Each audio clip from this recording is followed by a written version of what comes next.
ស្ដីបងអញ្ចឹងខ្ញុំថ្ងៃនេះមកព្យាបាលនៅខាងស្រុកឯងបងនេះខាងស្រុកកូនសៃ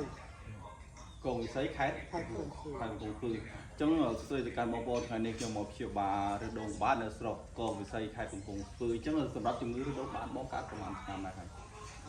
ចូលជិត30ឆ្នាំ ចូលជិត30ឆ្នាំហើយ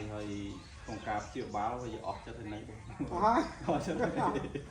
អញ្ចឹងអ្នកជំងឺបច្ចុប្បន្នបងប្អូនអ្នកជំងឺដែលជួបខ្ញុំនេះគឺសិតតែអស់ចិត្តជាមួយនឹងផលិតផលថ្នាំហើយដូចជាទៅម្ចាស់ហើយបងបាទទៅម្ចាស់ហើយថ្មីទៅនេះខ្លាំងមកចុងផឹកឡើងមកផឹកមកពេញវិស័យឡើង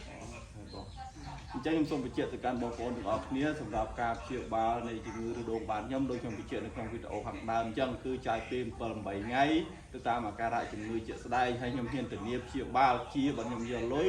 ហើយព្យាបាលជាខ្ញុំធានាជូនបង3ឆ្នាំបន្ទាប់ទៀត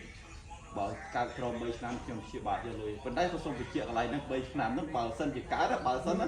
មិនខ្ញុំមកនេះឲ្យបងត្រឡប់ទៅខ្ញុំវិញបាទបើសិននេះខ្ញុំបើសិនប៉ុន្តែសូមតាមកើតវិញអត់ខ្ញុំសូមបញ្ជាក់ទៅកាន់ទៅតាមក្នុង page នេះដែរ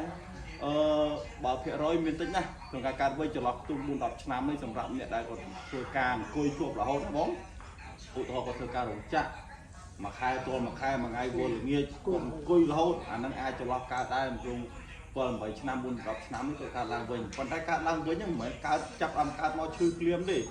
អាហ្នឹងគឺចាយពេល 4-10 ឆ្នាំឬ20 ឆ្នាំទៅមុខទៀត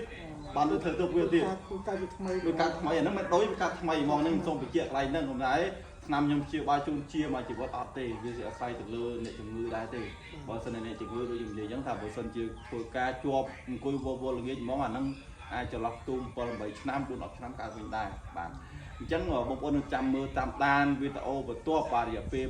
7-8 ថ្ងៃក្រោយទៀតបើខ្ញុំធ្វើវីដេអូមួយទៀតបាទសូមអរគុណប៉ុណ្ណឹងទេ